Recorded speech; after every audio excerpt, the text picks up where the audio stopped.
Hey, so 4.24 is out today. Way earlier than I expected. I thought 4.23 would at least get a hot fix, or not hot fix, but a revision 2 on it, but I only had a revision 1.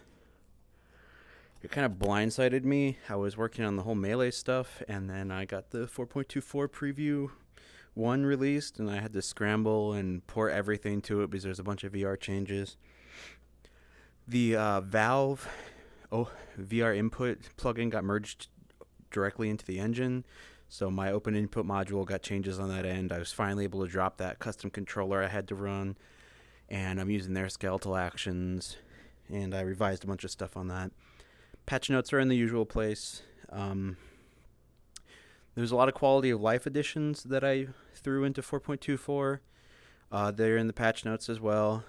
I wanted to show that I was working on the shoot. I'm still getting used to the new bindings since I rebound everything. Um, Here we go. I wanted to show that I was working on the Melee stuff. I mean, stabbing works with it. Forgot it's grip now to hold stuff. I mean, it just works. I'm trying to figure out how much of this I want to bake into the actual plugin and how much I want to throw into user control for how the actual constraint works and stuff, and how much the grip script itself will do. Right now, the grip script is detecting the hit, and then it's throwing out an event, and the event is initializing the physics constraint that this is using. But I might change that up. It's going to be striking a balance. Sword's too long to stab easily. It's going to be striking a balance between how it should work. But I guess, 4.24 is active now. It seems to be working okay. So I'll get back to the Melee stuff again now that it's done. Something you'll notice if you try to go to the template in 4.24 is VR controller keys no longer exist in their old generic formats like motion controller left trigger, motion controller right trigger. Now there are all the different standard controllers like touch left trigger, index left trigger, and you can map them to actions and then use the actions directly, which is what I was setting up with the controller profiles to begin with to get people used to that kind of workflow until OpenXR came live, and then I could toss out that part of my controller profiles and people could seamlessly port over to the logic because we've already been using it. So that's what happened. I tossed out all of the controller remapping in my controller profiles, and I'm just directly using the engine mapping for controllers now, which is why I changed up what buttons do what on index, for instance. Now it's grip will grip. I separated a use item action out from everything else instead of having that defined by gameplay tags, and I deleted the gameplay tags associated with use. So now use item is bound to trigger on index, and it just calls use item on a gripped object. It no longer does anything else. Just something a little useful. Something that I will be bringing out, and you get used to this touch to teleport thing.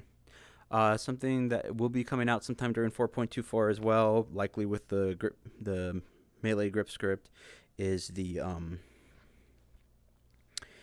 ability to disable collisions between two specific objects directly. Right now, you can disable collisions between channels in the physics thread and completely ignore collisions, set to overlap only, ignore entire group of collisions. But you can't just say, I don't want this body to collide with this sword anymore. You can't do that. So I implemented the PhysX. Actually, I don't remember what it's called right now. It's the PhysX contact modifier, and it lets you completely ignore generated events on the physics thread, where you can say, hey, you no longer collide with this. So you can just say this sword no longer collides with this body, and it'll just pass right through it. That's not live yet right now because although it's working, I want to figure out a good way that it can't float handles if the end user doesn't remember to remove the ignore entry. So right now, if they never actually go and say, well, stop ignoring it, then you can float the handles registering to check for that. And I want to figure out a way around that. I also want to do some checking to see if it's thrashing threads. It shouldn't, because I have a read-write scope lock set up on it right now, so it should be working fine. But I'd rather profile and debug than anything else. So look at the patch notes. They're good.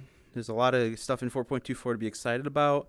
4.23 was a messy engine version in the end. I thought I was going to get more fixes, like I said, and it didn't. So move out from it if you're on it. If you can. I mean, give 4.24 a little bit, but 4.23 is, I don't know. So I don't know, keep working on stuff, let you know how it's going, and decide on my next goals, because after the Melee script, there's a few things I'd like to get to, but we'll see. I haven't decided what the next thing after that is then. So we'll decide. See it.